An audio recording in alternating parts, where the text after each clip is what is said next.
tuliskan dulu di kertas atau dimanapun. Itu ada 10 soal, 1, 2, 3, 4, 5, 6, 7, 8, 9, 10 ya. Itu pernyataan, jawabannya hanya B atau S. Benar atau salah. Kalau kita menulis seperti itu, benar atau salah. Ya. Jadi jawabannya hanya benar atau salah. Coba dijawab 10 soal itu. Nomor 1 benar misalnya, nomor 2 benar misalnya. Ya. Coba ditulis dulu. Supaya nanti menjawabnya cepat.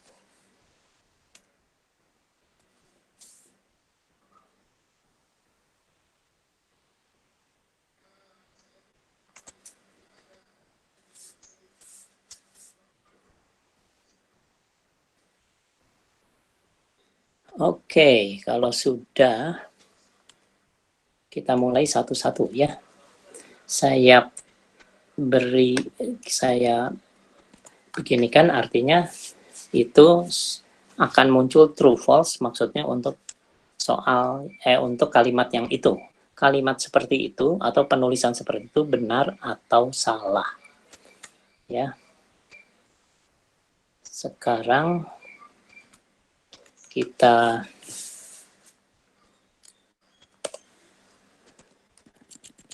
nyalakan yang pertama sebentar, kita finish yang tadi. Ya, silahkan yang pertama itu dijawab. True atau false.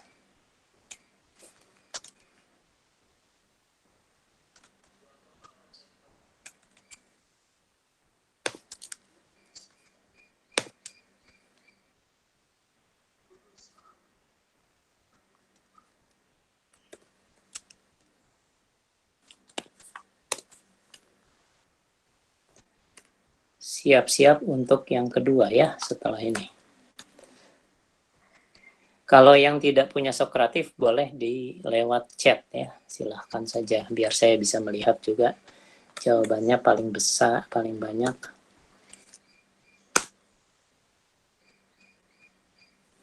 Apa?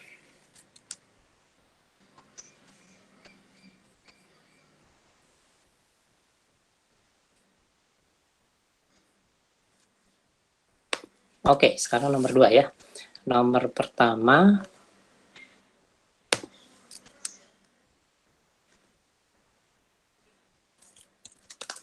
sebentar, saya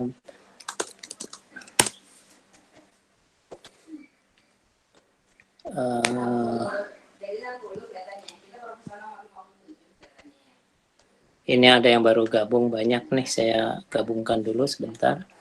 Nah, sekarang kita buat yang nomor 2. Yang nomor pertama itu 93%.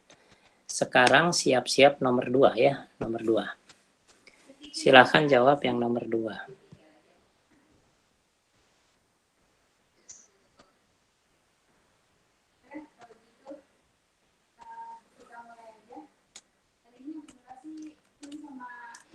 Nomor 2. Jadi yang ini ya. Nomor 2.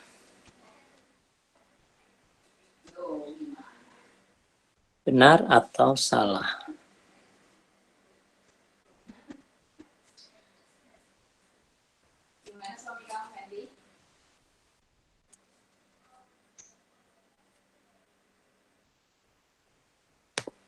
Benar atau salah?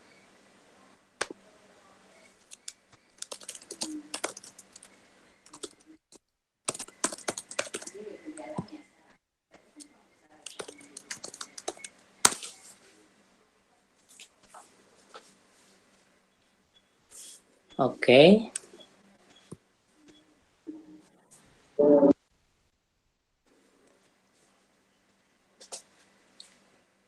Sekarang kita coba nomor 3 setelah ini ya. Nomor 2-nya, jadi nomor 1 tadi 93%. Benar. Yang bilang salah cuma 7%. Yang nomor 2 sekarang 84% katanya benar. Yang 16% menjawab salah. Sekarang kita hentikan dulu. Sekarang yang nomor 3 ya setelah ini. Coba dibaca pelan-pelan, udah tahu jawabannya ya masing-masing.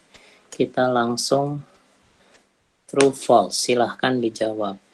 Sebentar lagi muncul true false.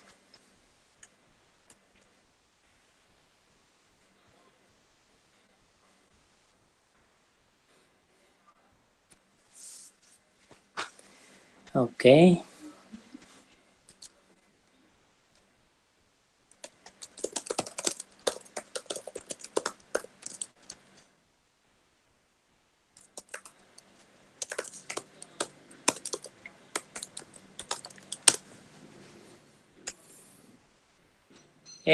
Iya. Sekarang yang nomor 3 sudah cukup banyak yang menjawab. Jawabannya 88% ya. Sekarang kita pindah yang nomor 4 ya. Oh, ini ada yang menghidupkan tidak sengaja present ya. Saya hidupkan lagi sebentar. Jangan tekan tombol present ya.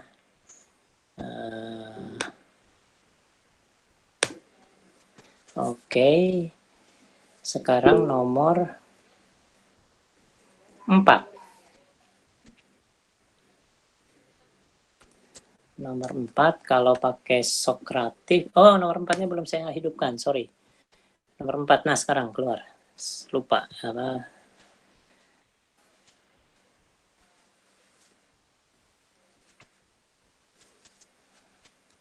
Oke. Nomor 4 itu ternyata kebanyakan menjawab sudah tidak berubah lagi, sudah sangat banyak yang menjawab, mendekati 100 orang. Jadi yang lain tidak berhasil ya menyalakan Sokratif ya. Oke, 89% kita matikan sekarang. Kita pindah ke yang nomor 5. Nomor 5 ini mestinya semua benar ya. Coba nomor 5. Mestinya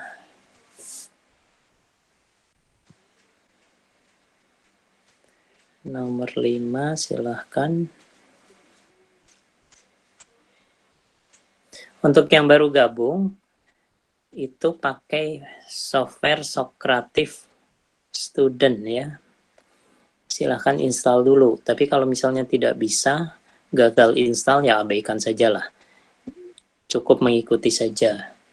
Ini oke, itu nomor 5 sudah lah. Sudah di atas 100 orang yang menjawab. Jadi ternyata 94%. Ini cukup meyakinkan jawabannya ya. Dominan menjawab true ya. Sekarang soal yang berikut. Muatan formal atom S dalam H2SO4 adalah plus 2. Ini mungkin akan, nah siap ya soal nomor 6 yang saya highlight. Silahkan. Jawabnya apa? Betul atau salah?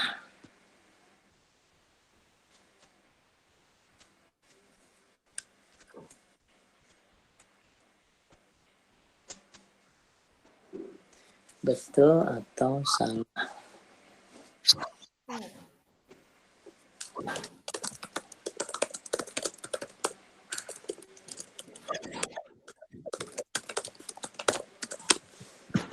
Oke. Iya. Ini jawabannya sudah di atas 100 orang juga.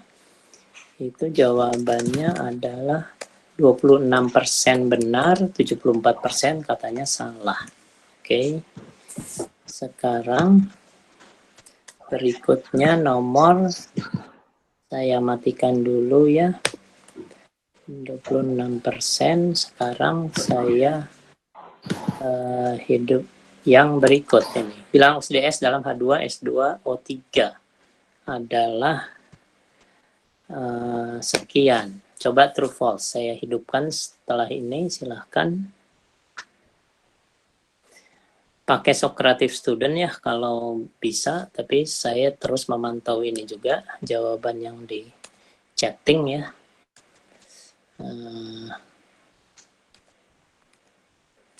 Ada yang salah, ada yang benar. Sebagian besar menjawab. Oke, udah di atas 100 orang yang menjawab. Jadi nomor berapa ini tadi? Nomor berapa sih nih? 1, 2, 3, 4, 5, 6, 7 ya. 27 itu sudah 19% yang menjawab benar. Sekarang ini, tunggu dulu, saya matikan dulu ya. Saya matikan dulu. Siap-siap, sekarang yang nomor 8. Sebentar lagi muncul, salah. Ya, silakan dijawab ya. Nomor 8. True or false? Wah, ini cukup demokratis ini.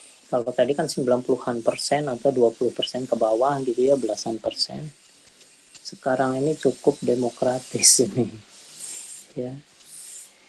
Cukup demokratis. Jadi yang menjawab benar adalah 59%.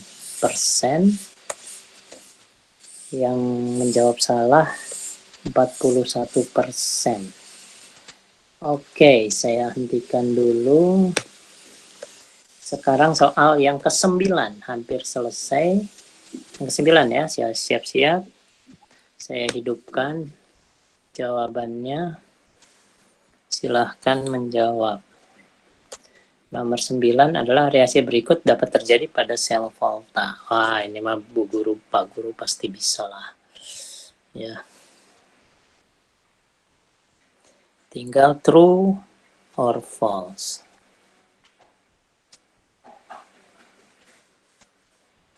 Ya. True or false. Sejauh ini oke, jadi kita sudah bisa akhiri karena sudah di atas 100 orang. Ini ternyata yang menjawab true adalah 92%. Sekarang yang ini nomor berikut saya akhiri saja ya, 92% sudah tidak berubah lagi. Sekarang nomor terakhir. Sebentar saya hidupkan true false-nya. Silahkan. True or false. Nanti kita akan lihat mana yang Bapak Ibu dicatat jawabannya. Nanti Bapak Ibu bisa ngecek kalau benar 9 misalnya waktu kita bahas nanti artinya nilai Bapak Ibu 90 gitulah ya dari 100. Kalau yang benar 6 artinya 60 dari 100. Mudah-mudahan tidak ada yang benarnya 3 misalnya. Jadi nilainya 30 misalnya gitu ya. Jadi nomor ini jawabannya cukup berimbang. Walaupun masih agak dominan juga yang jawab. Ini sudah di atas 100, kita hentikan saja. Ini yang menjawab benar ada 68%, sisanya salah 32%. Oke, kita akhiri. Oke, nanti kita akan kembali ke halaman ini lagi ya. Untuk Bapak Ibu yang baru berhasil gabung, sebetulnya menarik bahwa kita kirim sebetulnya email ke semua peserta, tapi ternyata ada yang tidak menerima email. Jadi artinya ada yang mungkin terlambat atau mungkin ada gangguan. Email itu memang masalahnya kadang-kadang gitu. Dikirim tapi tidak sampai ya. Nah, sekarang kita mulai dengan pembahasan kita. Oke. Kita mulai. Bu Wiwi Indarwati, coba diklik layarnya, lalu ada tombol video. Tombol videonya dimati yang jarang digunakan ya. Sebetulnya bilangan oksidasi definisi yang menurut saya tepat itu lebih tepat dibanding yang kita kenal selama ini, karena selama ini definisinya kadang-kadang begini. Bilangan oksida adalah tingkat muatan suatu atom dalam molekul misalnya. Tingkat muatan. Kadang-kadang ada istilah tingkat muatan atau ada definisi yang lain lah. Tapi definisi yang menurut saya paling tepat adalah muatan suatu atom dalam spesies kimia. Nah, spesies kimia itu bisa atom, bisa molekul atau ion. Jadi mulai sekarang gunakan istilah spesies kimia ya. Spesies kimia itu umum ya, maknanya umum. Bu Nita bingung ya matiinnya ya, matiin video ya. Tapi mikrofonnya sebetulnya udah mati, cuma videonya yang belum. Diklik ada di kanan bagian. Jika diandaikan, nah ini yang penting. Ya, ada pengandaian. Jika diandaikan elektron ikatan itu dimiliki oleh atom yang lebih elektronegatif. Misalnya, ada beberapa pertanyaan di sini. Apakah bilangan oksidasi sama dengan muatan? Jawabannya silahkan ditulis di chat. Apakah bilangan oksidasi sama dengan muatan? Ada yang jawab ya, ada yang jawab tidak ya. Beragam ini jawabannya. Saya ingin tahu kalau gitu pakai Sokratif sebentar. Coba dijawab di Sokratif saja deh. Apakah bilangan oksidasi sama dengan muatan? Jadi bilangan oksidasi atom itu artinya muatan atom. Apakah sama?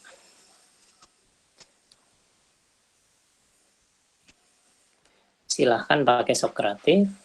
Ada yang menjawab sama, ada yang menjawab tidak.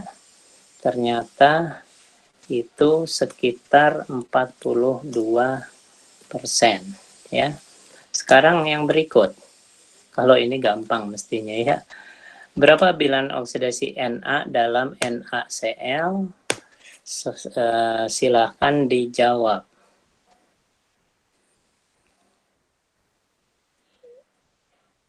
Oke, sudahlah semua benar, 100% benar ya. Jadi ini nama plus 1. Berapakah sekarang saya hentikan ya. Terus selanjutnya coba sekali lagi jawab pertanyaan yang bawahnya tapinya. Berapa muatan Na dalam NaCl?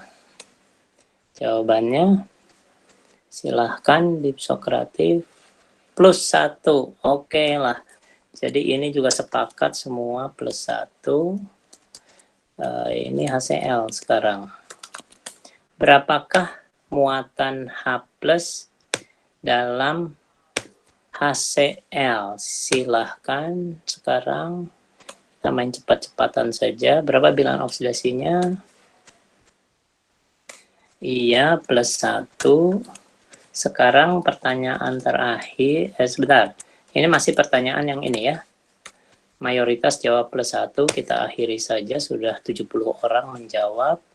Sekarang kita yang terakhir ini. Berapakah muatan atom H dalam HCl? Start. Muatan atom H dalam HCl. Ada yang jawab 0, ada yang jawab 1. Oke. Ya. Ini rupanya Bu Sumiyaji menekan present ya. Ini katanya jawabannya ini cukup beragam, ada yang jawab 1, ada yang jawab 0. Ada 2 pilihan itu, ya. Sangat sedikit yang jawabannya berbeda. Nah, ini ada yang bilang, ada yang menarik, ada satu orang dan hanya satu orang bilang bukan 0. Ada yang bilang satu orang mendekati 0. Nah, kita lihat ya. Karena katanya ikatannya kovalen ya. Nah, nanti sekarang begini. Berdasarkan rumus struktur, nanti saya akan bahas lebih mendalam dengan menggunakan semacam papan tulis gitulah ya. Tapi saya perlu sampaikan begini. Kalau kita punya, misalnya kita punya HCl menjadi itu, sebentar saya buka dulu simbol ya. Jadi misalnya HCl ini kan bisa ditulis gitu, atau kalau mau pakai elektron ikatan anggap begitu ya, HCl. Kan bisa dua kemungkinan untuk pecah, bisa H dengan Cl gitu ya, bisa juga H dengan Cl. Oke, sekarang begini, begitu juga NaCl. Nah, sekarang saya ingin jelaskan begini, kalau NaCl, wah ini layarnya kenapa ya, kalau NaCl sudah jelas Na-nya plus 1, Cl-nya min 1 ya, kalau NaCl. Tapi kalau HCl, yang mana yang terjadi? Yang tengah atau yang kanan yang terjadi? Yang tengah atau yang kanan ini? Coba ditulis di chat, tengah atau kanan kalau HCl putus.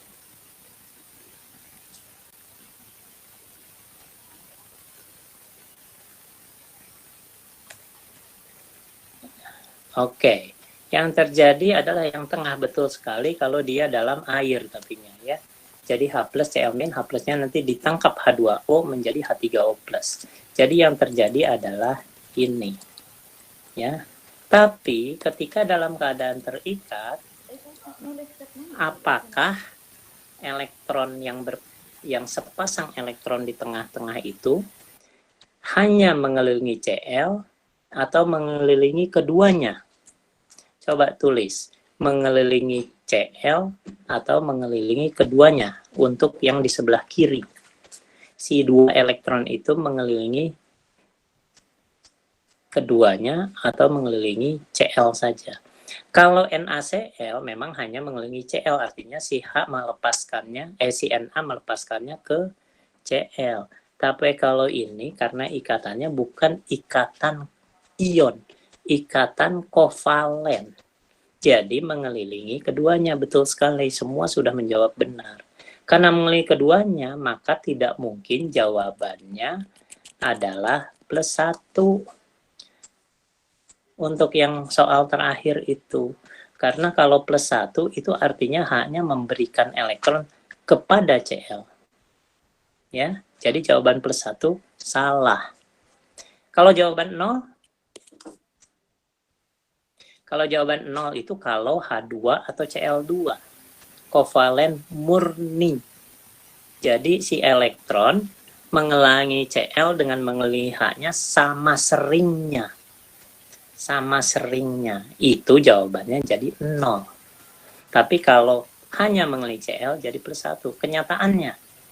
Nah, kenyataannya bagaimana? Coba Bapak Ibu sekalian pikirkan. Saya ulangi.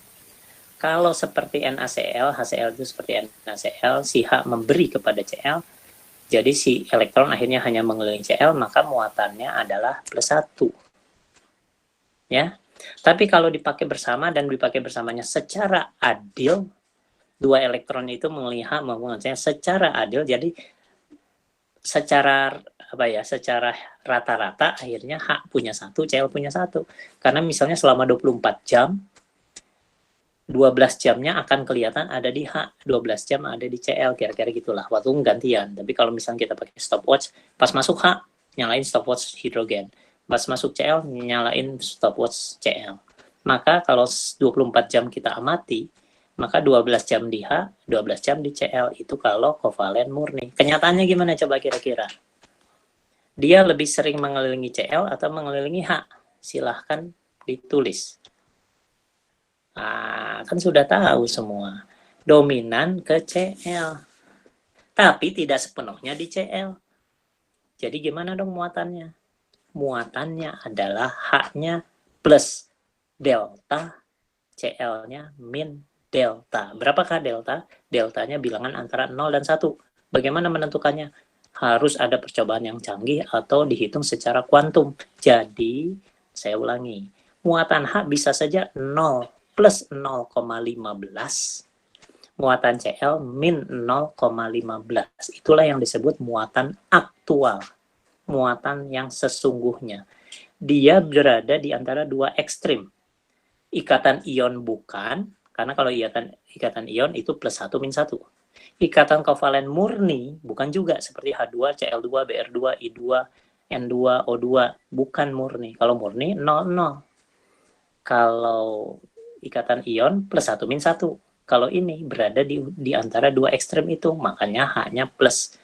Mendekati 0 boleh. Ya, jadi plus 0,15, CL min 0,15. Mendekati 0, tapi bisa juga dibilang plus sekian, min sekian, tapi sekiannya kecil gitulah ya. Jelas ya? Jadi kesimpulannya ini bagaimana? Jawabannya. Apakah bilangan oksidasi sama dengan muatan? Tidak. Kecuali untuk senyawa apa? Coba tulis. Kecuali senyawa apa? Bahwa itu benar. Ini kan yang menjawab benar 42%.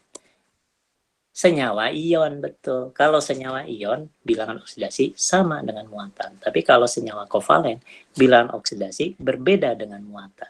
Nanti saya akan bahas lagi waktu kita tulis-tulis ya. Kita tinggalkan dulu.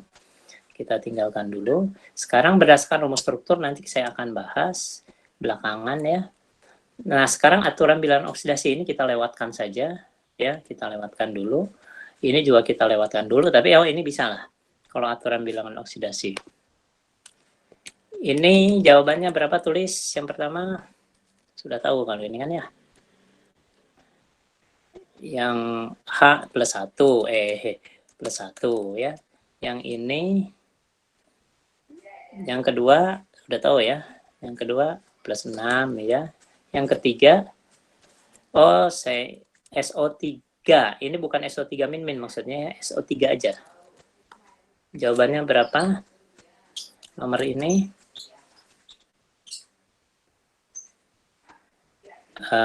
Oke. Min 2 rata-rata. Min 2 betul ya. Jangan sebut min 6 karena yang dihitung bukan untuk 3 atom tapi untuk per atom. Udah tahu semua ya. Oksigen di sini. Min, ya udah tahu lah ini. Yang ini.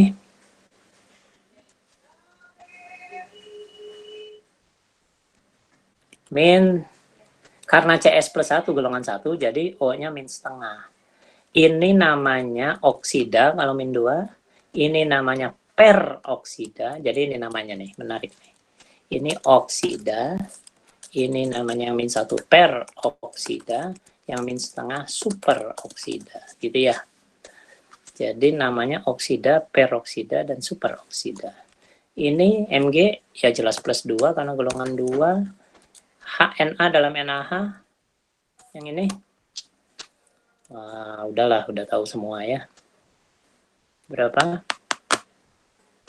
Nomor itu. Na plus 1. Ya, oke, plus 1. Yang ini malah min 1 ya. Jadi ya, min 1, ya. O-nya plus 2 ya. Ada kekecualian. Nanti saya akan bahas dengan cara agak berbeda waktu kita menggunakan itu. Udah ngerti lah kalau yang ini. Nah, cuma nanti ada pembahasan yang agak berbeda tentang itu. Jadi apa perbedaan dengan muatan aktual? Begini. Bilangan oksidasi, saya balik lagi ke definisi tadi. Bilangan oksidasi adalah muatan suatu atom dalam spesies kimia. Spesies kimia bisa apa saja, ya. Tapi ada begini, jika diandaikan seluruh elektron ikatan dimiliki oleh atom yang lebih elektronegatif. Maksudnya apa? Maksudnya begini, coba baca kembali definisi itu, ya, baca kembali. Artinya begini, lihat di bawah itu, kiri bawah ya, ada dua elektron yang dipakai bersama, sebetulnya dia bukan diberikan sepenuhnya ke Cl, tapi dipakai sama-sama, tapi lebih sering ke Cl. Tapi kalau untuk menentukan bilangan oksidasi, si elektron itu dianggap milik yang lebih elektronegatif. Itulah definisinya. Jadi si Cl itu dianggap. Jadi bilangan oksidasi itu adalah muatan pura-pura atau muatan pakai pengandaian. Muatan pakai jikalau dia diberikan ke yang lebih elektronegatif, dan dalam hal ini Cl lebih elektronegatif kan? Jikalau dia diberikan ke negatif, maka berapa muatannya? Nah, muatan itulah disebut bilangan oksidasi. Ya, jadi itu definisi aslinya. Aslinya definisi, cuma akhirnya setelah dari situ ternyata bisa pakai aturan-aturan ini gitu. Ya, kita lewatkan. Tapi sebetulnya definisinya yang tadi itu. Ya, dengan di sini yang disebut terdahulu memiliki kekuatan yang lebih besar. Nanti kita bahas lagi belakangan. Sekarang bilangan oksidasi dan muatan formal. Muatan formal dibahasnya di kimia organik. Apa bedanya bilangan oksidasi dengan muatan formal? Kalau muatan formal, pengandaiannya apa? Seperti HCl tadi. Kalau bilangan oksidasi, si pasangan elektron yang dipakai bersama dianggap milik Cl. Tapi kalau muatan formal dianggap dibagi dua sama rata. Padahal tidak dibagi sama rata. Ya, dia berada di antara dua ekstrim itu. Jadi ini kalau muatan formal, kita anggapannya dibagi sama rata. Jadi dianggap apa coba? Nah ini. Bilangan oksidasi menggunakan anggapan ekstrim ikatan ion. Ya, menggunakan ekstrim ikatan ion. Sedangkan muatan formal menggunakan anggapan ekstrim kovalen murni. Kebanyakan sebetulnya di antara kedua ekstrim itu, ya, dia tidak begini, tidak ion, tidak juga muatan. Itulah yang disebut sebagai kovalen polar.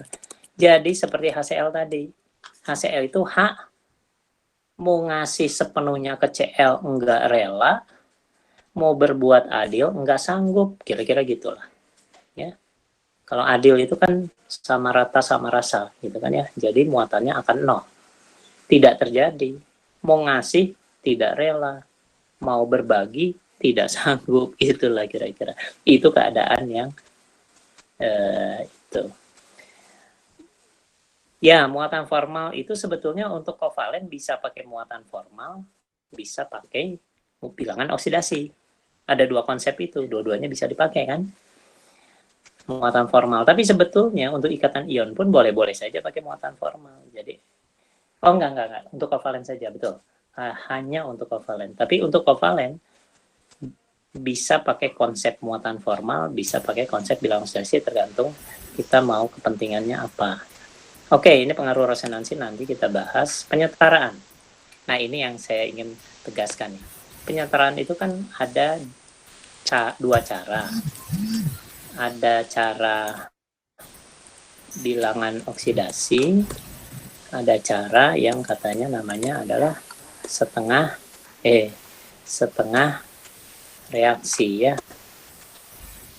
Ya, ada dua cara.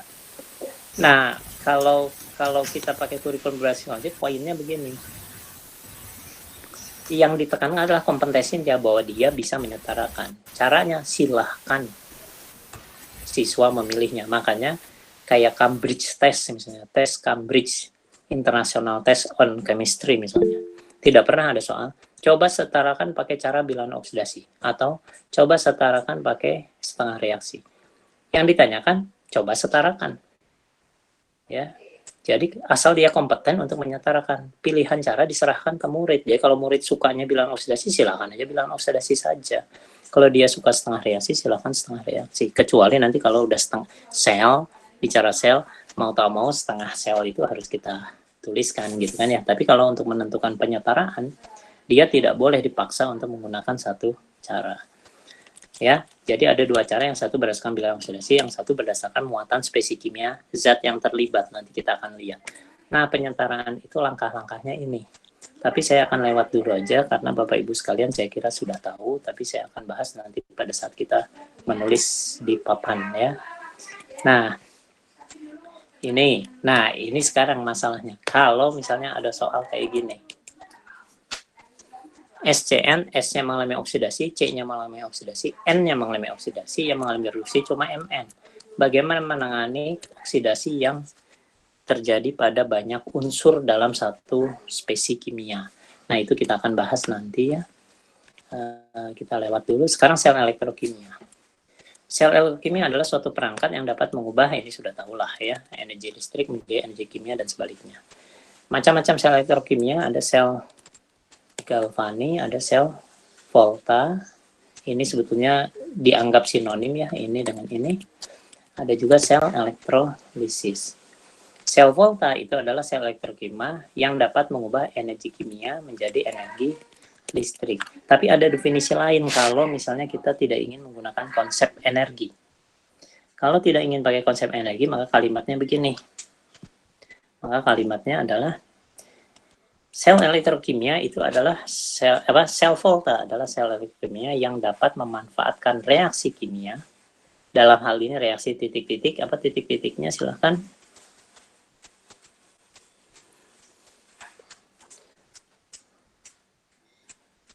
Titik-titiknya ya udah tahu kan ya. Untuk menghasilkan listrik, perhatikan definisi ini tidak menggunakan konsep energi sama sekali ya. Jadi terserah mau berdasarkan fenomena kejadiannya atau berdasarkan konsep energi ya. Ini juga elektrolisis adalah sel elektrokimia yang dapat mengubah energi listrik menjadi energi kimia, atau pakai kalimat yang tidak menggunakan istilah energi, yang dapat memaksa terjadinya reaksi kimia dengan bantuan sumber arus listrik dari luar. Gitu ya. Jadi silahkan pakai definisi apapun, tapi Bapak Ibu sekalian pasti sudah ngerti ya.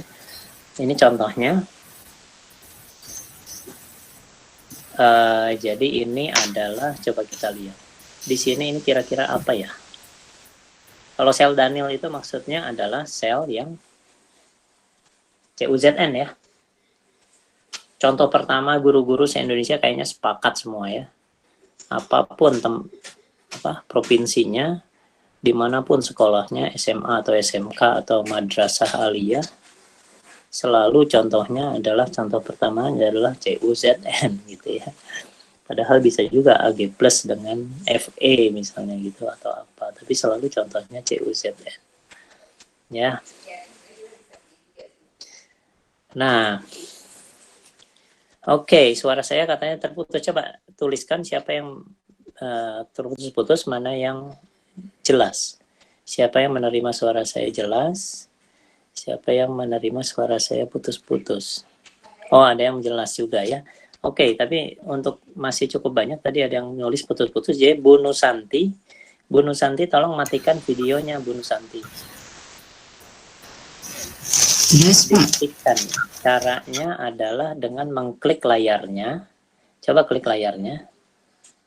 Disentuh layarnya atau diklik layarnya, nanti di bawah akan muncul tombol video, gambar video.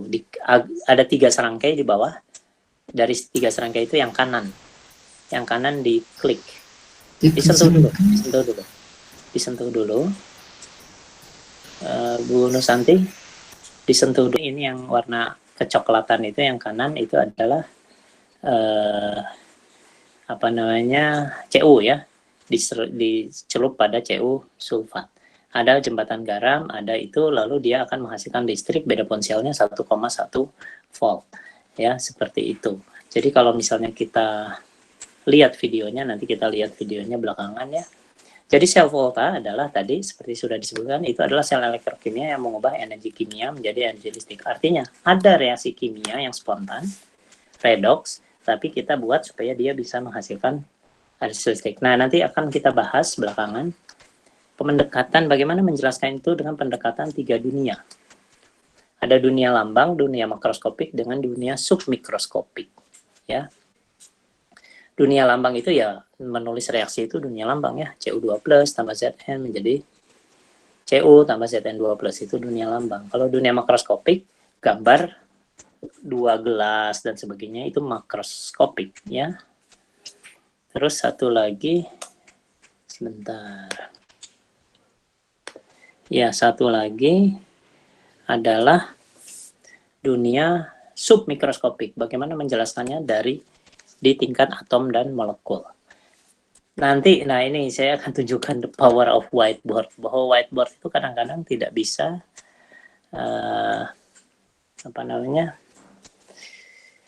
tidak bisa digantikan kadang-kadang ya. Jadi kita turunkan, apalagi matematik ya. Matematik itu kadang-kadang sangat perlu papan tulis ya. Jadi mahasiswa bisa membangun pemahaman konsep berdasarkan teks dan gambar yang bertahap. Dengan kita menampilkannya secara bertahap sambil dijelaskan, biasanya menjadi lebih mudah difahami. Nanti saya akan tunjukkan bagaimana untuk sel galvanik ya. Nah, ada konsep yang penting. Kalau kutub positif itu kalau kita punya baterai, ini maksudnya untuk not sumber arus arah nih, untuk sumber arus arah. Kutub positif itu menerima elektron atau melepas elektron. Coba ditulis di chat. Menerima elektron atau memberi elektron, kutub positif. Coba ditulis. Oke, jadi menerima jelas karena positif dia akan menarik negatif. Elektronnya ditarik kepada dirinya ya. Sedangkan kutub negatif itu akan memberi elektron sehingga elektron keluar dari kutub titik-titik menuju kutub titik-titik melalui rangkaian luar. Jadi kalau melalui rangkaian luar dari kutub mana ke kutub mana, tahu kan lah ya, negatif menuju positif. Oke, nah itu menjadi pegangan kita untuk mempelajari pembelajaran untuk melaksanakan pembelajaran 3 dunia. Nanti kita tunjukkan, ini nanti kita tunjukkan ya pembelajaran 3 dunianya. Sekarang konsep potensial elektroda. Potensial elektroda adalah nilai potensial dalam satuan volt yang menggambarkan kemampuan dalam mengalami reduksi. Atau bisa juga potensial elektroda itu adalah potensial yang terukur kalau kita gandengkan, kita buat sel volta antara elektroda tersebut. Kan kita ingin tahu potensial elektroda itu. Kalau elektroda tersebut dipasangkan dengan elektroda hidrogen, ya, dipasangkan dengan elektroda hidrogen, maka yang terbaca itu adalah potensial elektroda. Tinggal kita tentukan negatif atau positifnya. Ya, potensial sel adalah nilai potensial suatu sel volta yang terukur oleh alat pengukur tegangan listrik. Jadi ini bukan separuh sel. Kalau ini untuk separuh sel jadinya. Tapi relatif terhadap separuh yang lain. Nah, relatifnya harus terhadap hidrogen, gitulah ya. Kalau ini adalah yang terukur sebagai satu sel keseluruhan. Makanya seng yang min 0,76 dengan Cu yang 0,34 yang potensial selnya yang terukur adalah 1,1 volt gitu ya. Nah, sekarang penulisan ini, tadi ada penulisan ini dan penulisan ini. Saya ingin tegaskan. IUPAC menegaskan sejak puluhan tahun lalu, mungkin 50 tahun lalu, ya, bahwa penulisan, bukan 50, mungkin 40 tahun lalu lah. Penulisan ini salah. Tidak seperti delta H. Kalau delta H bisa dibolak-balik kalau untuk ini tidak boleh. Kalau ini delta H walaupun setengah reaksi kita boleh bolak-balik. Tandanya berubah. Kalau untuk sel tidak boleh. Ya, tidak boleh. Ya, itu usulan yang bagus dari Mailan Silalah oleh Bu Rani Februarini. Kalau ada yang tidak bisa mematikan video, minta tolong anaknya gitu ya, atau minta tolong suaminya atau istrinya atau siapalah. atau minta tolong tetangga gitu ya, untuk matikan video. Oke, kita teruskan. Yang benar adalah ini. Yang bawah itu tidak boleh dituliskan N0-nya di kanan. Kecuali kalau itu delta H. Delta H kalau itu positif, maka ketika dibalikan jadi negatif. Tapi potensial tidak boleh. Kenapa? Kita sudah sepakat kalau untuk setengah reaksi, yang kita definisikan sebagai potensial elektroda adalah potensial reduksi. Kita tidak mengenal lagi istilah potensial oksidasi, ya, tidak kenal potensial oksidasi. Jadi penulisan yang kedua itu tidak boleh ada N0 di kanannya. Jadi gini itu salah. Menurut IUPAC loh, di buku IUPAC dikasih tahu, tidak boleh menulis begitu. Jadi kalau setengah reaksi harus ditulis sebagai reduksi. Ketika menjadi sel, barulah yang salah satu dibalik, gitu, ya. Jadi ini penting sekali karena ini aturan internasional yang dikeluarkan oleh IUPAC.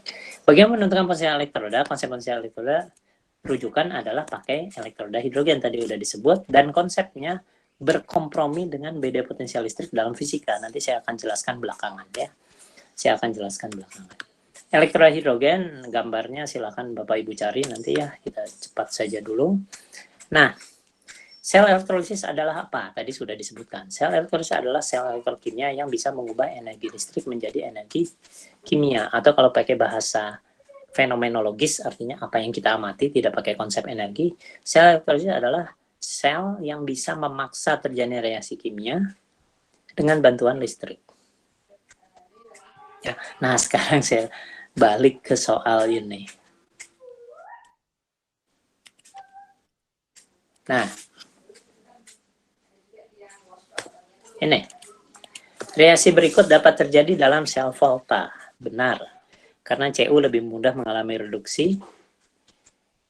Ya. Zn lebih mudah mengalami oksidasi. Sekarang yang gini. Reaksi ini tidak dapat terjadi. Salah. Ini yang menjawab benar 68%, masih cukup banyak yang menjawab benar, padahal salah. Bisa terjadi. Itu bisa terjadi. Ya. Tapi harus dipaksa. Memang tidak bisa terjadi secara spontan.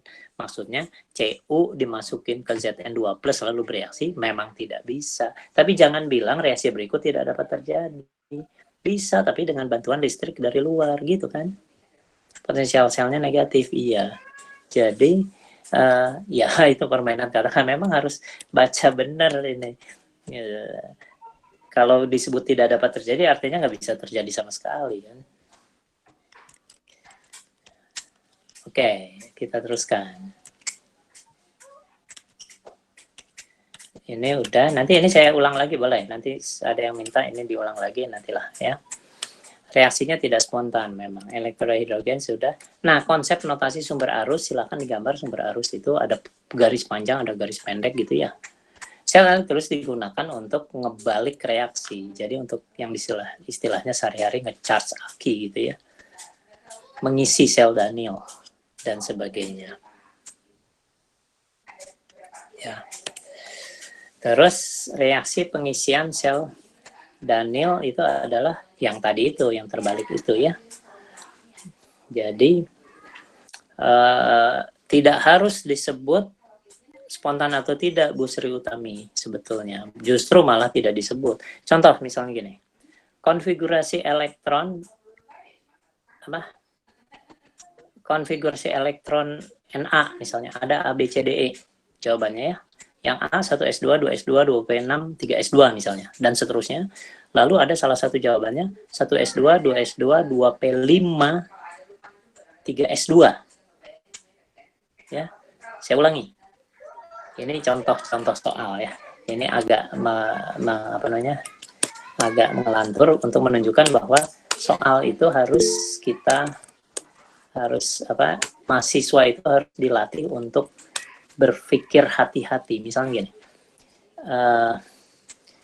konfigurasi elektron atom Na. Ada pilihan macam-macam ya. Yang A adalah 1s2, 2S2, 2P6 misalnya ya, 3S2. Jelas salah kan? Tapi salah satu jawaban ini 25, 3S2. Maka jawabannya benar. Tapi jawaban Pak Richardus yang 2P6, 3S1 benar juga. Kenapa? Ya ini betul.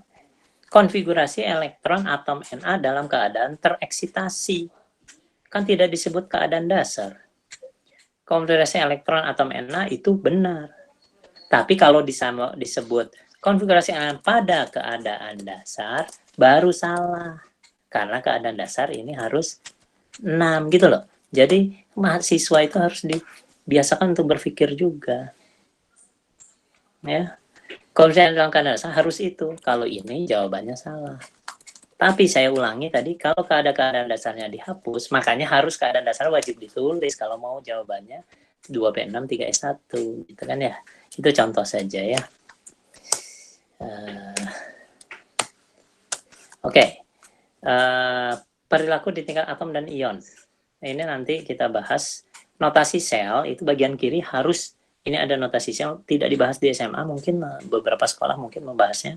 Tapi kalau ada notasi sel, di sebelah kiri itu yang oksidasi, di kanan adalah yang reduksi. Lalu jembatan garam ditandai dengan garis double. Ya, nanti kita akan bahas detailnya. Sel elektrolisis merupakan kebalikan dari sel volta memiliki jembatan garam. Nah ini saya ingin membedakan dengan tegas antara sel elektrolisis dengan elektrolisis larutan elektrolit. Apa bedanya?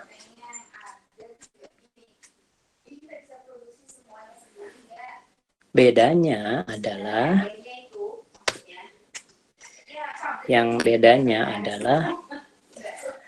kalau sel elektrolisis itu adalah kebalikan, identik dengan sel volta tapi reaksinya kebalikannya, itu sel elektrolisis.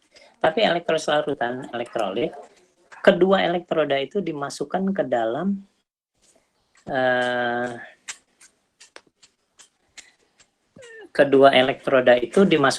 larutan yang sama, satu larutan saja.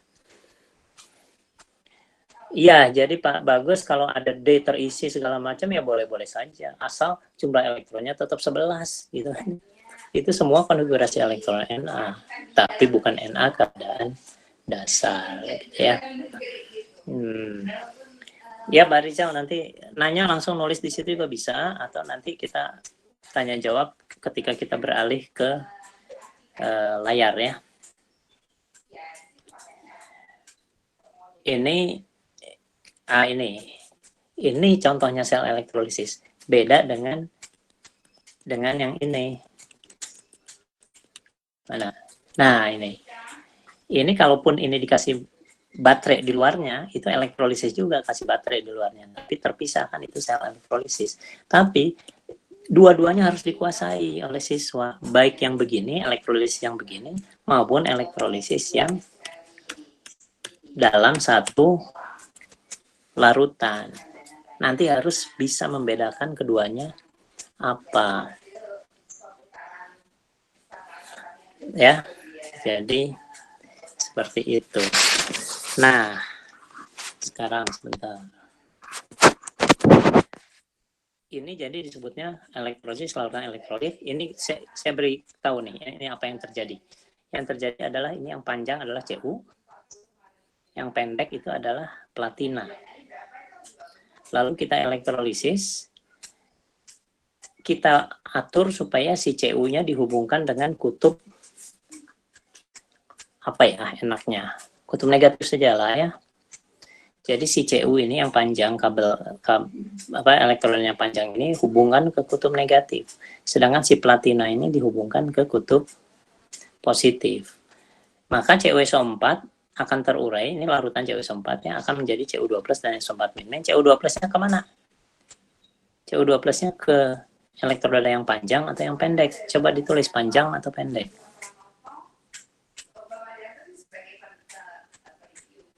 Panjang atau pendek? Panjang dong, kan yang panjang ini negatif.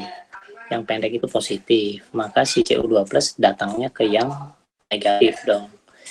Tidak datang ke yang positif. Lalu Cu2 plus ke sini menerima elektron dari yang negatif kan.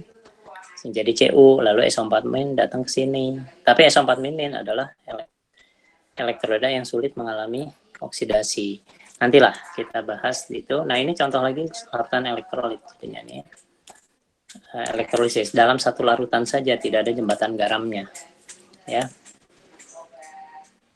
Nah, oke. Reaksi redoks, pembuatan balon gas. Nah, jadi kita pindah nanti karena saya akan nulis-nulis mengisi yang kosong-kosong itu. Pembuatan balon gas. Nah, saya bahas nih bagaimana pembuatan balon gas dan sebagainya. Kita berpindah dulu ke layar satu lagi. Ya, sebentar. Jadi ini saya matikan dulu.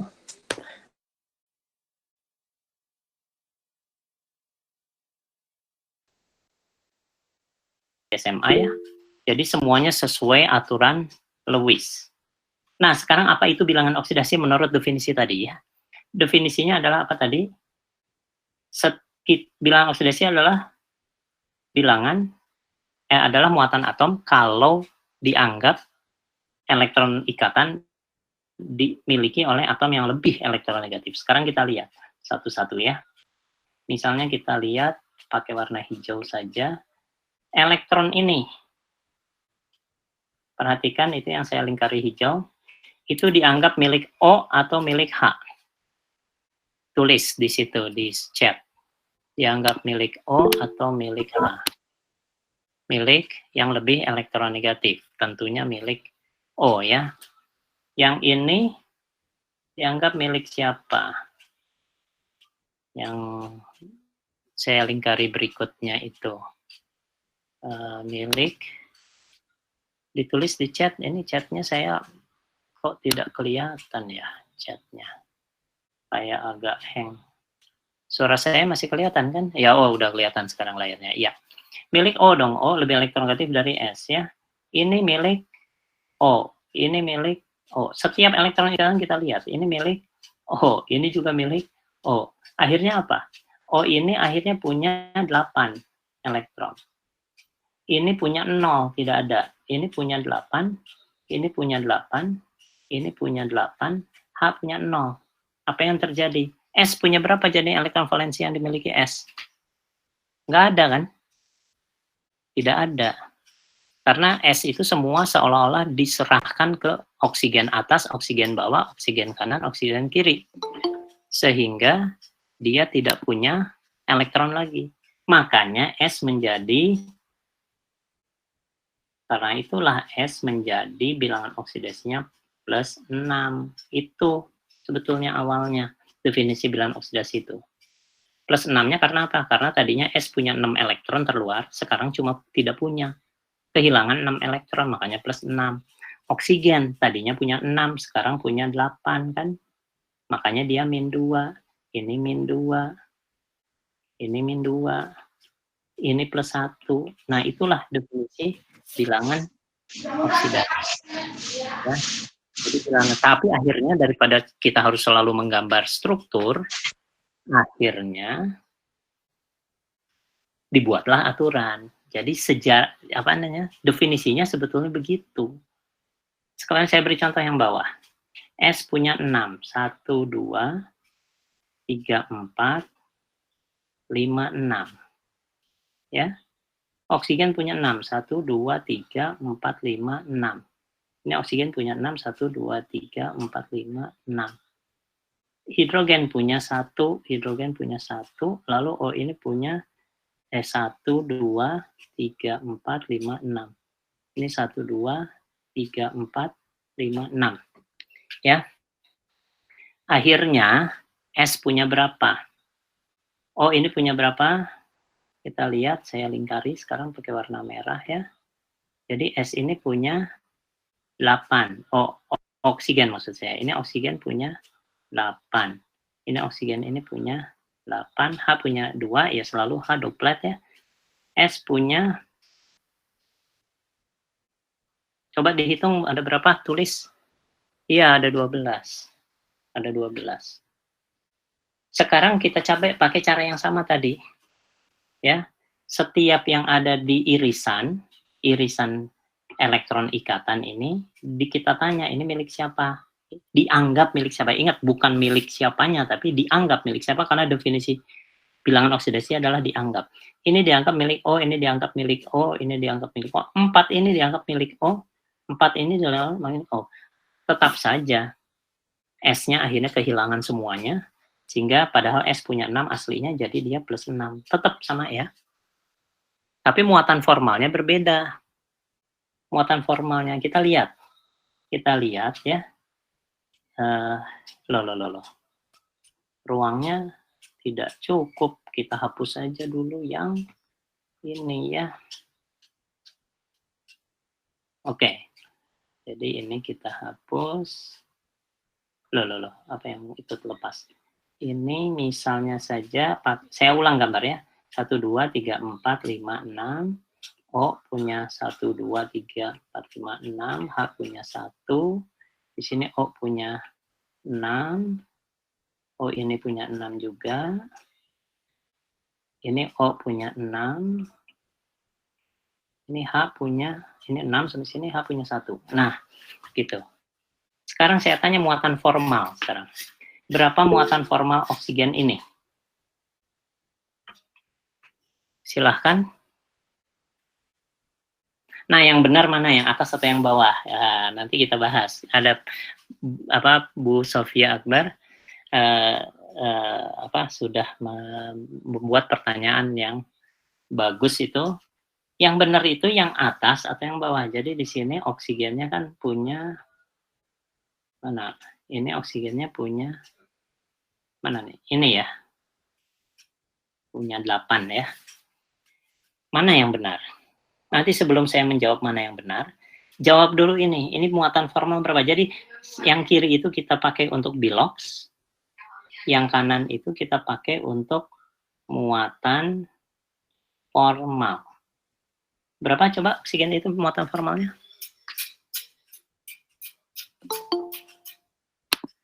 Muatan formalnya yang oksigen ini, oksigen ini nih.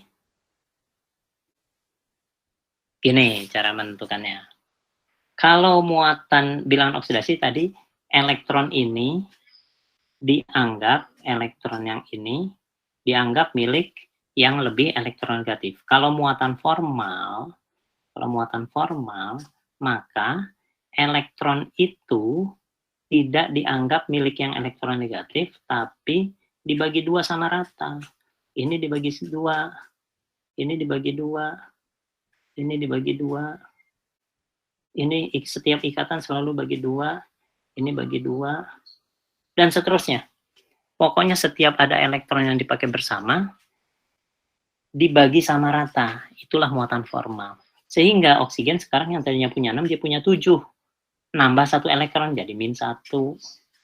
Ini juga -1, ya. Karena gitu. S berapa coba? Ini ada soalnya tadi, S. S-nya sekarang. S-nya berapa?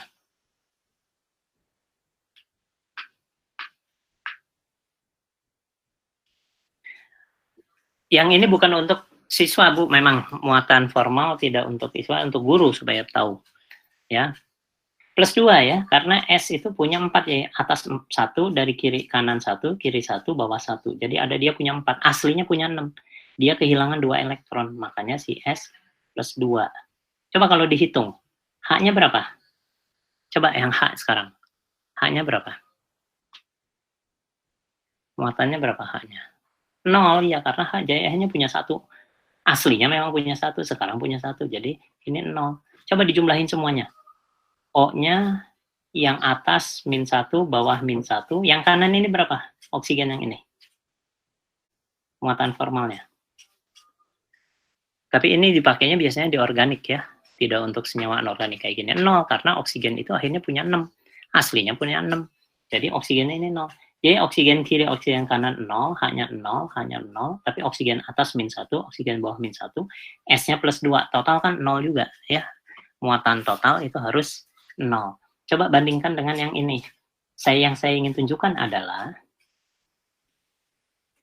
kalau bilangan oksidasi kita sudah lihat di bagian kiri ini, terserah mau struktur apa, terserah mau rumus strukturnya seperti apa, struktur Lewisnya seperti apa, bilangan oksidasi akan tetap, tidak akan berubah bilangan oksidasi.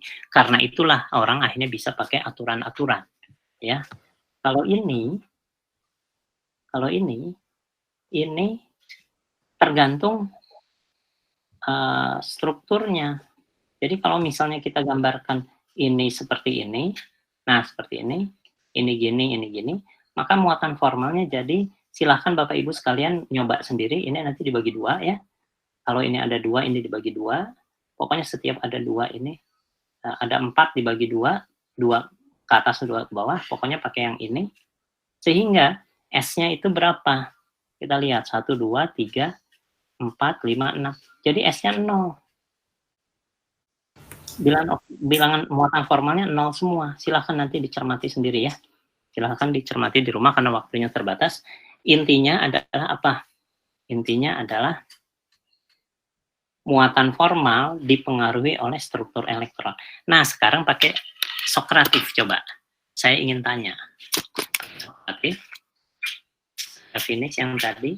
Struktur Lewis untuk H2SO4 yang benar yang bawah atau yang atas di sebelah kiri itu. Ya. Yang bawah atau yang atas.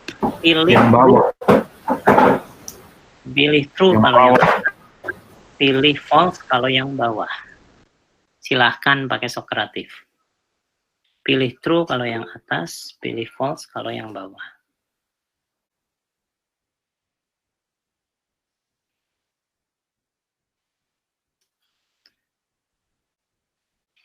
True yang atas, false yang bawah untuk H2SO4.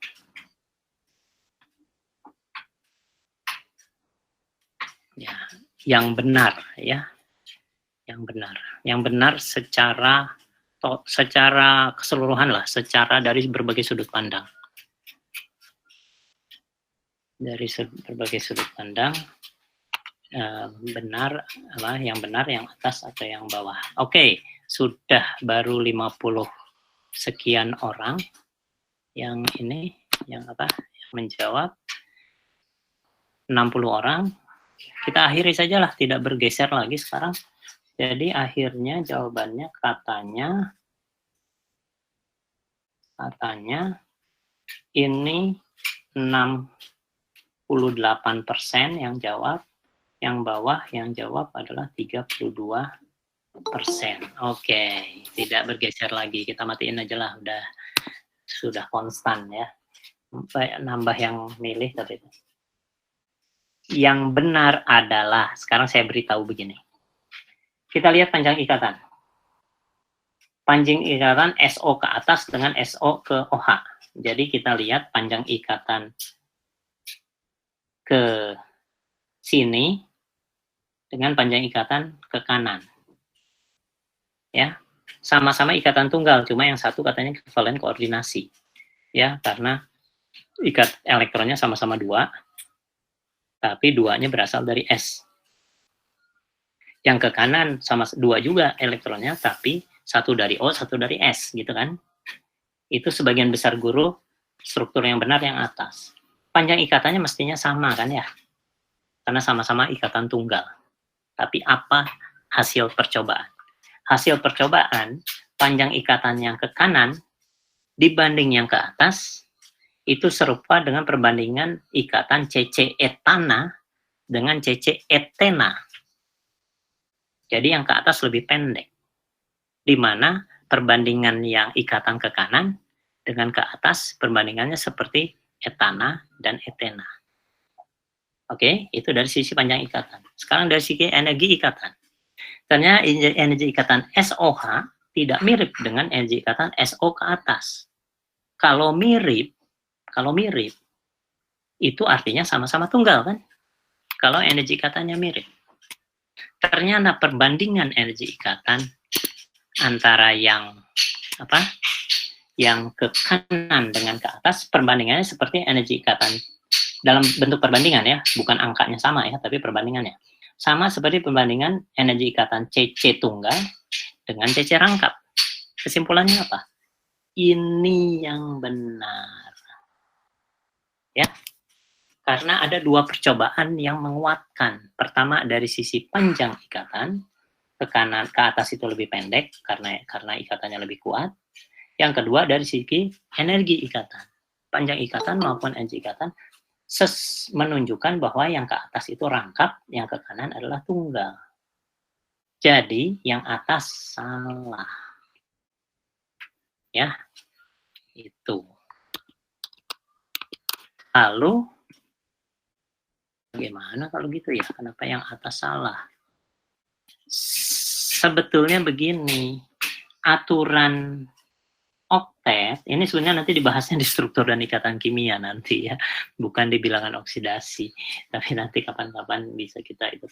Jadi sebetulnya begini, kalau N, O, C, F, itu semua terluarnya memang 8. Karena apa? Karena dia periode 2. Kalau periode 2, memang kan S2, 2P6, maksimum memang 2S2, 2P6, maksimum 8. Nggak ada 2D kan? Ya, jadi tidak ada 2D. Saya ulangi. 1S, 2S, 2P. Memang maksimal 8. Makanya terpenuhilah aturan Lewis. Teori Lewis istilahnya ya. Teori oktet Lewis. Tapi kalau untuk periode 3, kan ada 3S, 3P, 3D. Artinya dia tidak selalu mengikuti Lewis, makanya ada PCl5 kan. 10 dia. SF6 berapa? Sekeliling S. SF6. 12 cocok. Cocok. Di sini S-nya kan di kiri 2, di kanan 2, di atas 4, ke atas rangkap jadinya, ke bawah 4. Hitung berapa? 2 tambah 2 tambah 4 tambah 4. 12. Ya. Jadi yang benar adalah itu di mana jumlah elektron di sekitar S adalah 12 seperti SF6. Jadi selama ini ternyata 68% sebagian besar masih salah, cuma 32% yang benar. Ya. Itu. Nah, lalu bagaimana? Ada pertanyaan tadi. Bagaimana menjelaskan kovalen koordinasi? Ya, kovalen koordinasi tidak bisa dijelaskan pakai atom, pakai H2SO4. Tapi gini, sekarang gini. Kalau ditanyakan mana yang benar, atas atau bawah? Jawabannya yang bawah kan? Tapi kalau mana yang sesuai teori oktet Lewis, jawabannya yang mana? Mana yang sesuai teori oktet Lewis? Jawabannya yang atas. Tapi teori oktet Lewis tidak selalu benar. Buktinya ada SF6, ada PCl5, gitu loh ya. Jadi hati-hati, tergantung soalnya kalau menurut saya. Kalau soalnya menanyakan mana yang benar menurut teori oktet Lewis, jawabannya yang atas. Tapi itu sebetulnya tidak benar. Karena teori oktet Lewis tidak sempurna. Ya, teori oktet Lewis hanya untuk periode 2. Dan periode 1 tidak berlaku untuk periode 3 ya, karena ada SPD. Ya, itulah yang disebut ya memang kegagalan teori oktet Lewis, termasuk gagal untuk H2SO4. Kalau gitu kovalen koordinasi menjelaskannya untuk yang bagaimana? Tidak dengan menggunakan, nah ini cari tempat yang agak kosong nih ya. Tidak dengan menggunakan itu, tapi menggunakan H, punya satu dia, O, N, O, O. Ya. H punya 1, lalu O punya 1, 2, 3, 4, 5, 6. N punya 5, 1. Nah, gini. Pasti 2, 3 dikasihin ke O yang kanan, karena O butuh 2 kan, karena O punya 6. 2 pasti dikasihin ke bawah. Udah pasti 5-nya begitu kan ya. Karena itu. Sekarang N punya berapa? 6. Dia butuh berapa supaya oktet? Butuh apa namanya? Butuh berapa? 2 lagi kan? Makanya 2 dari sini gitu kan ya. Dari sini tidak. Makanya ini jadilah ikatan kovalen koordinasi yang ke bawah, yang ke kanan bukan gitu ya. Lalu ada resonansi dan sebagainya. Jadi bukan H2SO4 jangan sekali-sekali dipakai sebagai contoh karena itu struktur yang salah. Malah dianjurkan kalau mau menentukan bilangan apa kovalen koordinasi lebih baik pakai yang BF3 gitu ya. Dengan NH3 kan. Jadi NH3. Itu N punya ini kan, punya pasangan elektron bebas di situ. Sehingga dia baru punya 6 dengan ini jadi ini baru punya 6 dengan ini jadi 8 kan. Jadilah kovalen koordinasi, makanya jadi B F F F. Di sini begitu kan ya. Nah, ini kovalen koordinasi. Jangan sekali-sekali pakai yang O ini ya. Karena dia sebetulnya tidak ada ekuivalen koordinasi. Nah, sekarang kenapa ke bawah tidak rangkap? Coba kita tulis sekali lagi. H, O, N, O, O. Di sini O apa? Coba kalau misalnya H punya 1, H punya 1, O punya 1, 2, 3, 4, 5, 6. N harus menyediakan ke kanan 2, ke bawah 2, supaya O ini jadi punya 8 gitu kan ya. Ini juga supaya punya 8. Kalau misalnya si N itu adalah begini, ya, lalu ini juga begini, berapa N? N dikurangi berapa? Coba ditulis. Tulis, N dikurangi oleh berapa elektron valensi? Belum ada yang nulis, silahkan. N10. N itu 2S, 2P. Berapa maksimal? Kan dia cuma kulit 2. 8, nggak mungkin dia 10. Karena itu pula,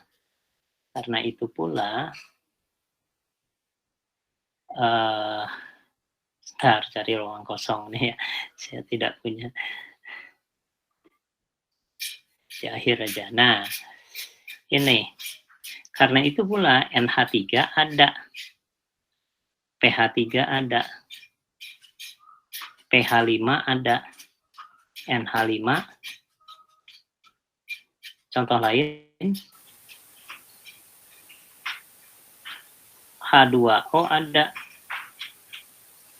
Jangan pakai H2O. Contoh lain adalah OF2 ada. SF2 ada. OF6 dengan SF6 bagaimana? Kan ini ada, ini ada, ini ada, ini tidak ada. Ini ada, ini ada, ini ada, ini tidak ada. Alasannya adalah karena O dan N itu periode 2, tidak mungkin lebih dari 8. Ya kan? Tapi S periode 3 bisa sampai 12. P periode 3 bisa sampai 10. N periode 2 cuma bisa sampai 8. Ya. Tapi ini struktur, udah jangan dibahas. Sekarang kita membahas lebih baik elektrokimianya ya. Sekarang videonya nanti dinyalakan, silahkan. Sekarang penyetaraan. Penyetaraan itu nanti ajalah, dilewat ajalah, karena sebetulnya ini bagus sekali. Bagusnya adalah seolah-olah, nanti Bapak Ibu sekalian simak saja, sebetulnya ini dengan ini seolah-olah ditukar tempat kalau pakai cara setengah reaksi. Ya, 34 dengan 56. Kalau cara bilangan oksidasi, tentukan biloxnya segala macam gitu. Kalau ini atom O dengan atom H-nya lebih dulu. Kalau di cara setengah reaksi, ini O dengan H-nya. Ini versi saya memang agak berbeda dengan yang ada di buku-buku, tapi coba ikuti. Silahkan diikuti. Itu sehingga yang satu dengan yang lain itu sebetulnya seolah-olah ini dengan ini ditukar tempat. Kalau di atas tadi lebih langsung sudah sih O dan H-nya di langkah 56. Langkah 56-nya pindah ke 34. Lalu di sini setarakan muatan sama aja dengan mencari perubahan bilox. Itu muatan sebetulnya. Lalu menjumlahkan kedua setengah reaksi sama saja dengan mengalihkan koefisien reaksi supaya yang naik dengan yang turun sama besar, sama aja dengan elektronnya dibuat sama, gitulah ya. Cara bilang seleksi dan cara setengah reaksi itu seolah-olah ada 7 langkah yang sama, tapi 3, 4, dan 5, 6-nya ditukar tempat. Itu aja. Cara bilangan seleksi ini kita lewat saja, ya. Untuk penyetaraan, nanti karena waktunya memang tidak cukup, saya ingin lebih bagus kita membahas yang ini. Tadi ini kita udah bahas ya, yang ini.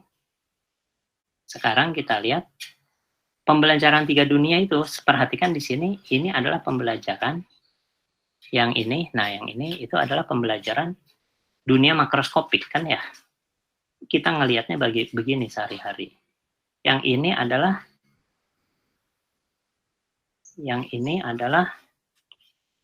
dunia lambang ya. Yang tadi kita lihat dunia makroskopik. Sekarang bagaimana kita masuk ke dunia submikroskopik ya. Kita mulai dengan reaksi Zn dengan Cu. Kita mulai dengan reaksi Zn dengan Cu. Ini ada wadah. Ini ada larutan. Di sini larutannya larutan Cu SO4 lalu dicelupkan oleh seng. Ya. Kita celupkan dengan seng.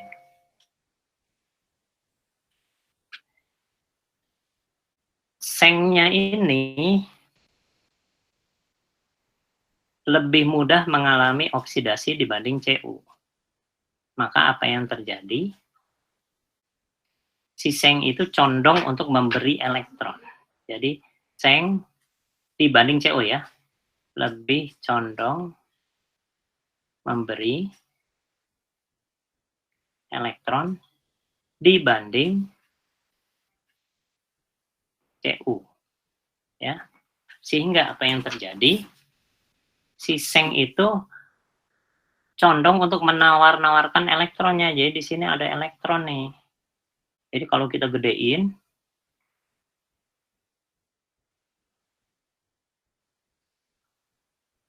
di sini ada Cu2+, ya. Atau kita gambarkannya dengan begini, plusnya ada 2, plusnya ada 2, plusnya ada 2, gitu ya. Si Zn itu menawar-nawarkan elektron yang dimilikinya di permukaan sini, gitu kan ya.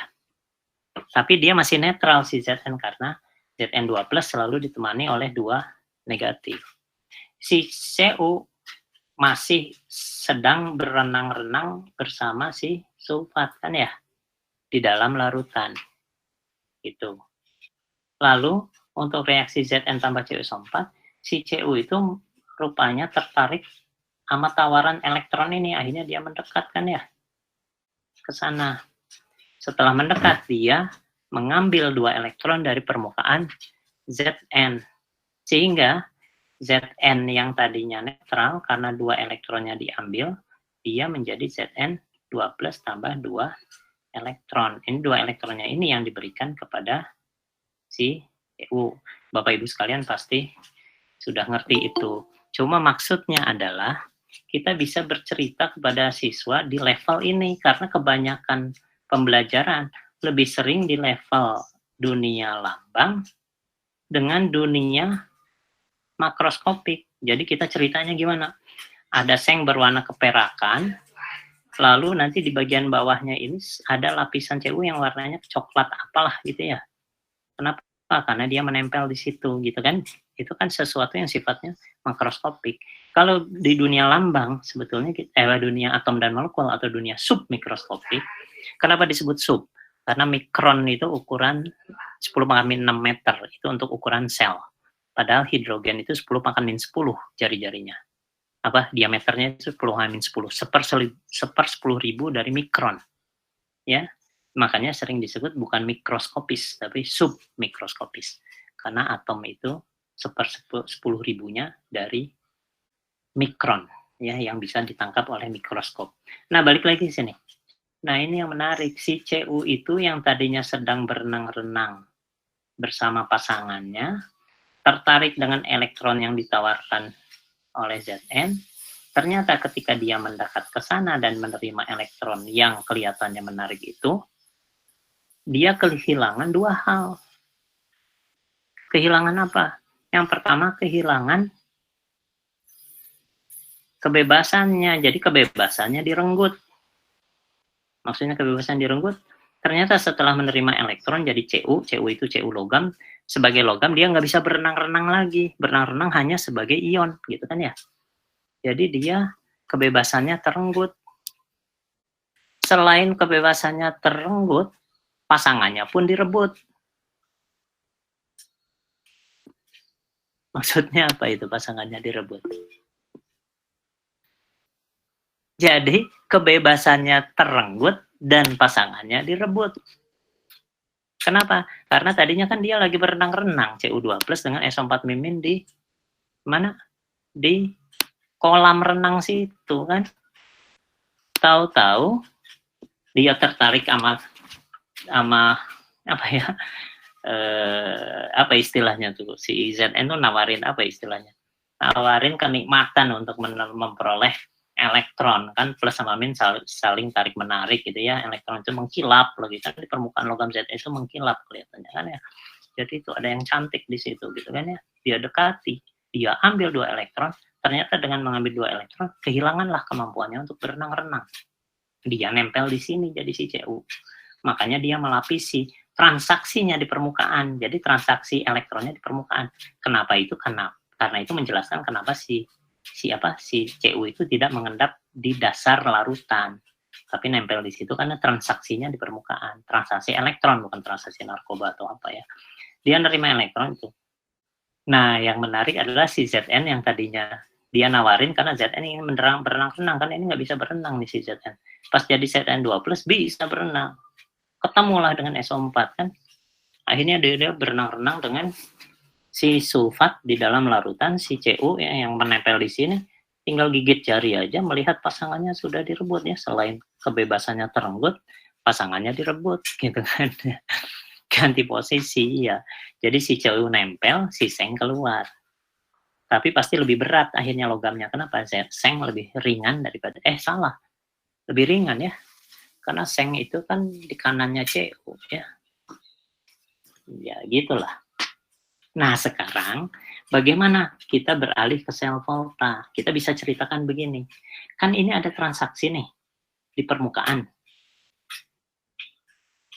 Ada transaksi di permukaan. Jadi si Seng ini Zn2+ dengan elektron 2 biji. Tadinya masih netral nih ya. Elektron 2 biji masih nyatu sama si Seng 2+. Pas Cu2+ mendekat, terjadi transaksi kan?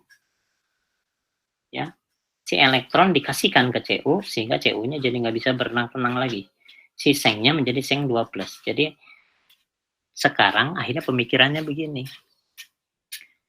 Bagaimana supaya transaksinya tidak langsung seperti itu? Kalau ini kan transaksi langsung. Transaksinya melalui perantara lewat kabel. Kalau transaksinya lewat kabel, maka elektronnya tidak diserahkan langsung, tapi lewat kabel. Ketika lewat kabel, selama perjalanannya bisa menyalakan lampu, menggerakkan kipas angin, bisa membuat panas setrika dan sebagainya gitu kan ya. Jadi akhirnya kita pisahkan antara si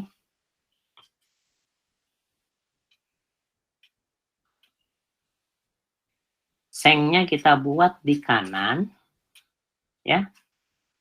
Ini Sengnya. Tapi si larutan CO4-nya bukan, kalau tadi kan CO4-nya ada di bawah sini langsung ya. Di sini CO4-nya di sini. Terpisah. Ya. Terus supaya apa? Supaya dia bukan, si elektron itu bukan dikasihkan ke sini gitu ya. Jadi bukan dikasihkan ke, kan tadinya Cu2 plusnya di sini. Elektronnya Cu2 plus mendekat, lalu terjadi transaksi. Nah, sekarang Cu2 plusnya dijauhkan ke sini.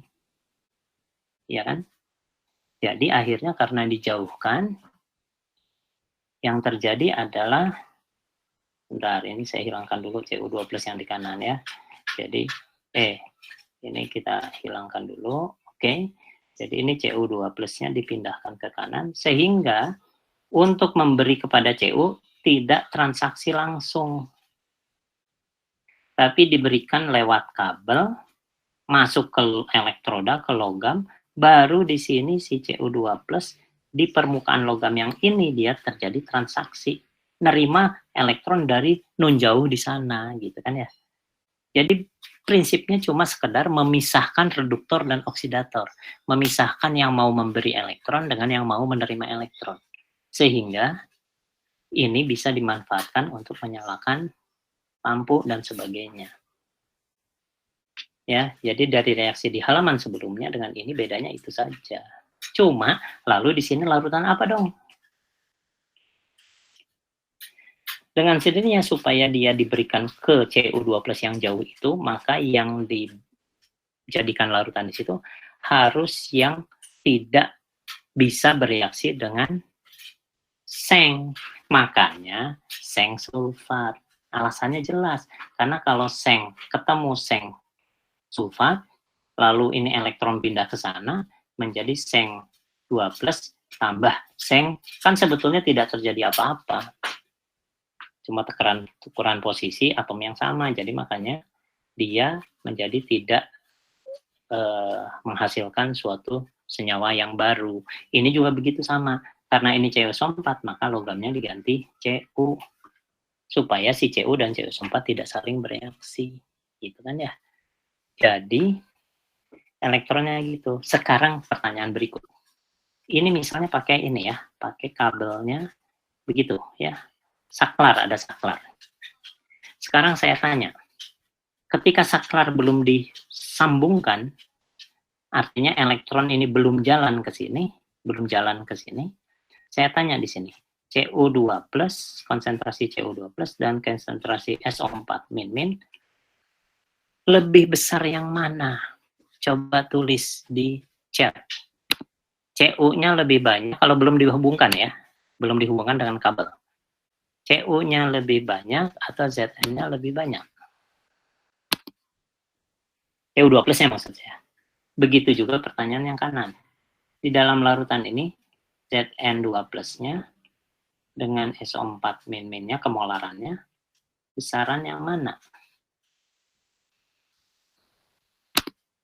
Ini saya kok tidak bisa melihat. Sebentar. Ini baru bisa melihat. Bagus sekali. Sama, udah jelas. Guru itu gampang. Ini bagus untuk ditanyain ke siswa. Itu pertanyaan jelek kan? Ditanya Cu2 plus yang lebih banyak atau SO4 min yang lebih banyak. Jawabannya sama gitu. Tapi nggak apa-apa, biar dia mikir. Jadi kita jelaskan step by step sambil si siswa diajak berpikir gitu ya. Pertanyaan itu membuat dia berpikir, maksudnya kan itu. Jadi ini sama dengan kan. Tapi sekarang pertanyaan berikut. Kalau ini sudah disambungkan, ini idem ya, ditulis ulang ini idem, tandanya jadi lebih besar atau lebih kecil di sini? Coba sebutkan. Lebih besar atau lebih kecil? Tanda di sininya. Kalau di sini Cu2 plus sama, di sini SO4 min, di sininya gimana? Lebih besar atau lebih kecil? Lebih kecil ya? Kalau yang ini idem, di sininya tandanya lebih besar atau lebih kecil? Yang kanan. Yang kanan lebih besar atau lebih kecil? Nah, ini karena si seng, atau pertanyaan berikut, seng yang ngasih itu seng yang atom di sini, atau di sini, atau di sini, yang ngasih elektron ke sana maksudnya ya, yang ngasih elektron ke kiri, atau seng di sini, atau seng di sini? Di mana? Seng yang mana?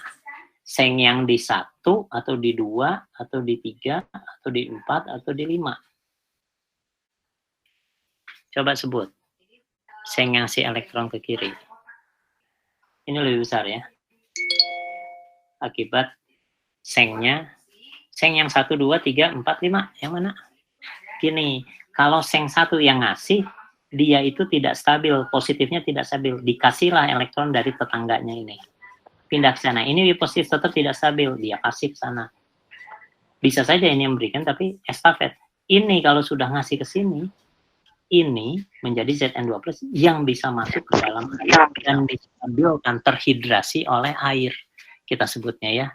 Jadi si seng 2+-nya terhidrasi, makanya seng yang memberikan pada dasarnya seng yang di permukaan, bukan seng yang di dalam. Kalau yang di dalam ngasih langsung tidak stabil, langsung berusaha narik lagi dari tetangganya.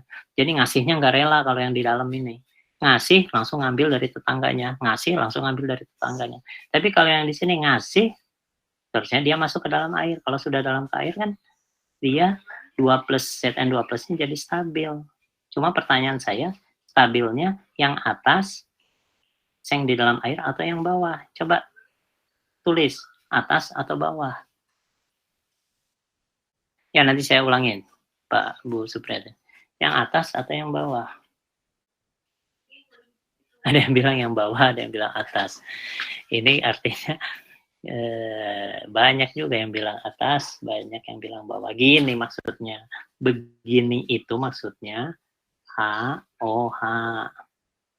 Begini itu maksudnya O, H, H, gitu loh. Yang mana coba? Yang atas atau yang bawah? Huruf V itu maksudnya. Huruf V dari air. Yang atas atau yang bawah? Kalau yang atas artinya H-nya dekat si Zn2+. H-nya dekat Zn2+. Yang nggak mungkin lah, H kan positif. Masa positif dengan positif?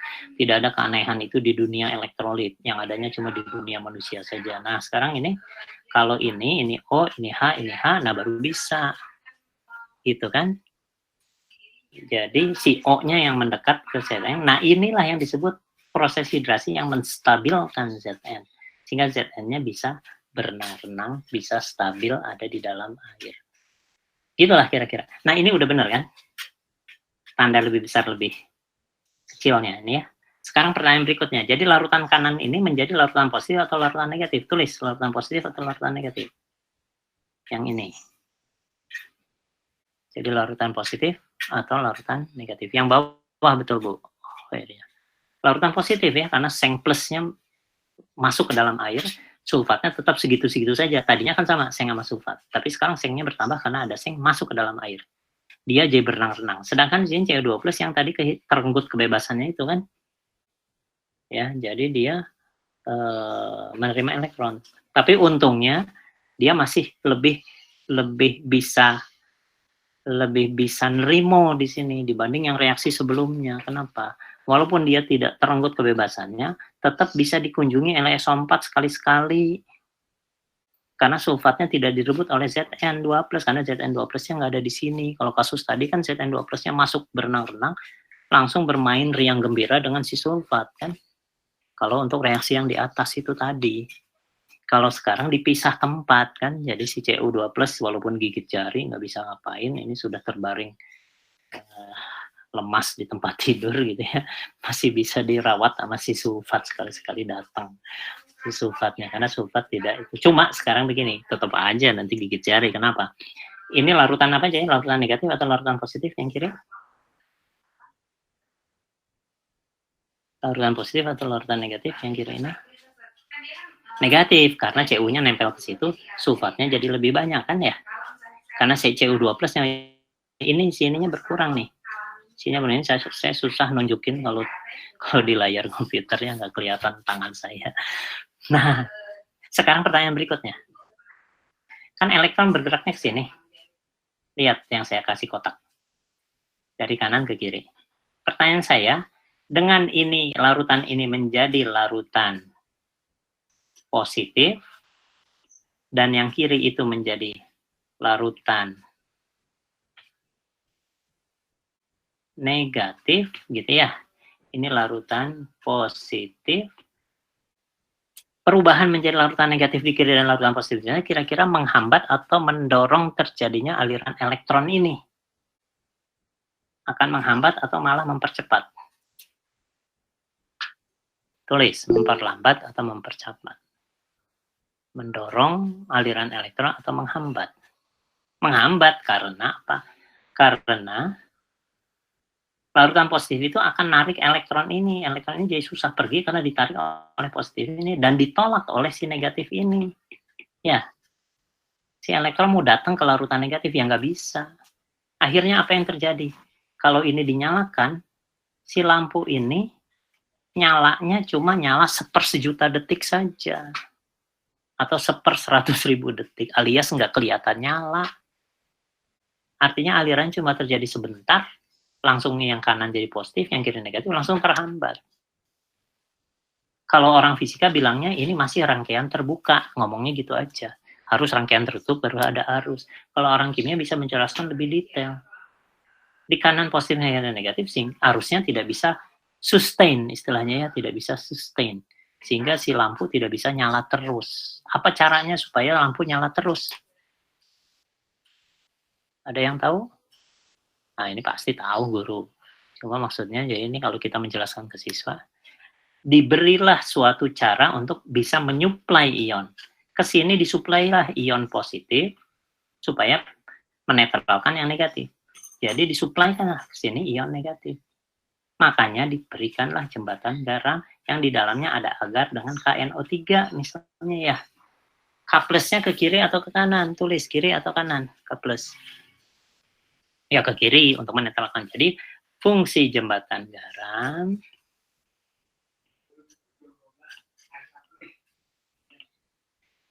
memelihara kenetralan larutan, tidak jadi larutan positif dan negatif. Dengan dia tetap netral, elektron ini tidak terhambat untuk jalan dari kanan ke kiri, sehingga lampu bisa nyala terus. Jadi, itu ya. Jadi jembatan garam itu memelihara kenetralan larutan. Dengan cara apa? Dengan menyuplai ion. Ya, ion positif kepada larutan yang negatif dan ion negatif kepada larutan yang positif. Maka dia akan terus mengalirkan elektron dari kanan ke kiri sepanjang ion itu masih ada di jembatan garam. Kecuali jembatan garam itu ionnya habis. Itulah kalau baterai namanya soak. Ya, jadi si ion itu sudah habis, nggak bisa menyuplai lagi sehingga tidak bisa dipelihara netralnya. Gitu. Jadi akhirnya ini cuma tawaran saja sekali-sekali menggunakan dunia lambang, dunia makroskopik. Di sini dunia makroskopnya pakai ini, cuma ini dunia makroskopik dengan dunia atom dan molekul, yaitu dunia ion. Jadi sehingga dia bisa membayangkan apa yang terjadi di berbagai level. Dan ada satu prinsip dari multiple representation atau apa tadi? Multiple representation atau tiga dunia, ya istilahnya tiga dunia. Pendekatan tiga dunia itu prinsipnya begini. Seorang siswa, seorang murid itu akan semakin paham kalau dia memahami ketiga dunia itu, tiga-tiganya dia pahami dan bisa mengaitkan satu sama lain. Kalau dia bisa memahami tiga-tiganya dan mengaitkannya satu sama lain, maka dia akan sangat paham. Itu prinsip, ya. Prinsip dari pendekatan tiga dunia. Nah, jadi bagaimana, ada satu pertanyaan lagi gini, kalau itu dikaitkan dengan fisika. Fisika. Kalau dengan fisika, kita lihatnya begini. Kalau kita punya ini tadi seng yang melepaskan elektron, ini adalah Cu yang menerima elektron. Di sini ada CuSO4 yang menerima elektron, ini ZnSO4 yang melepas elektron. Ini terakhir nih ya. kita akhiri setelah ini, tidak cukup waktu untuk yang lain-lain ini. Nah, sebenarnya ada yang menarik di bagian setelah ini yang kontekstual itu. Kontekstual itu lain kali sajalah, mengenai jualan balon gas dan sebagainya. Oke, jadi ini di sini ada tabel gitu ya. Di sini bisa pakai lampu di sini misalnya dan sebagainya. Elektron datang ke kiri. Sekarang saya tanya, kalau ini dibayangkan sebagai sumber arus, ini nih.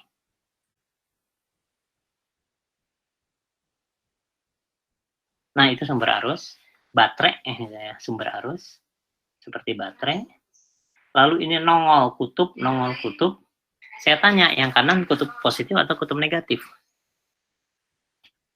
Tulis, yang kanan positif atau negatif.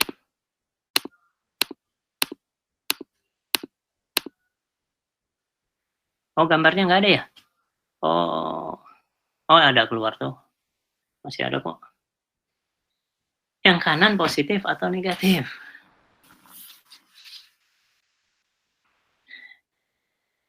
Wah, macam-macam ini. Banyak juga yang bilang positif, banyak yang negatif. Sekarang gini, ini kan sebagai baterai. Bayangkan baterai ini. Bayangkan seperti baterai seperti ini. Gitu kan? Si ini adalah si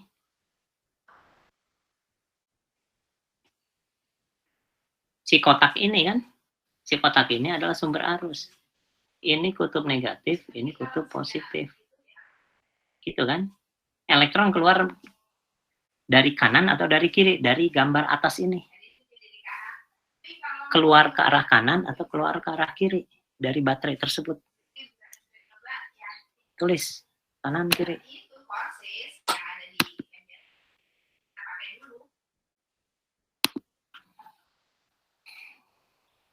Ini saya kehilangan chatnya, nggak bisa saya baca lagi.